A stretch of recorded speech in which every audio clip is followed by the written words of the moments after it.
સમાચાર આવ્યા છે। 3 દિવસ ગરમીથી રાહત મળવાની અંબાલાલ પટેલે આગાહી કરી છે। 10 અને 11 અને 12 એપ્રિલ ગરમીથી રાહત મળશે તેવું અંબાલાલ પટેલે કહ્યું। મધ્ય ગુજરાતના ભાગોમાં મહત્તમ તાપમાનમાં ઘટાડો થશે। કચ્છ ઉત્તર ગુજરાતના ભાગોમાં પણ તાપમાન ઘટશે। રાજકોટમાં 37 થી 38 ડિગ્રી તાપમાન રહેવાની શક્યતા। જૂનાગઢના ભાગોમાં 39 ડિગ્રી તાપમાન રહેવાની શક્યતા।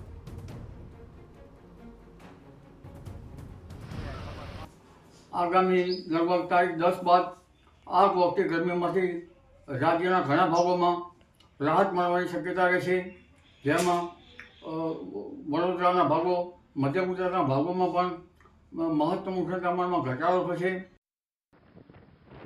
तो गर्मीથી રાહત વચ્ચે હવામાનમાં પલટાના પણ એંધાણ છે। રાજ્યમાં આંધી વંટોળનું પ્રમાણ વધવાની શક્યતા। 10 થી 14 એપ્રિલમાં હવામાનમાં પલટો આવશે। મધ્ય ગુજરાતના ભાગોમાં પવનનું જોર રહેવાનું અનુમાન। અમદાવાદ ગાંધીનગરના ભાગોમાં પવનનું જોર રહેશે।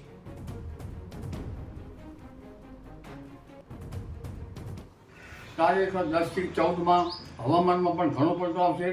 ભારે આંધી પણ વંટોળનું પ્રમાણ વધશે અને सामान्य रीते मध्य गुजरात भागों में अमदावाद गांधीनगर वगैरह भागों में पवन जोर रहेशे।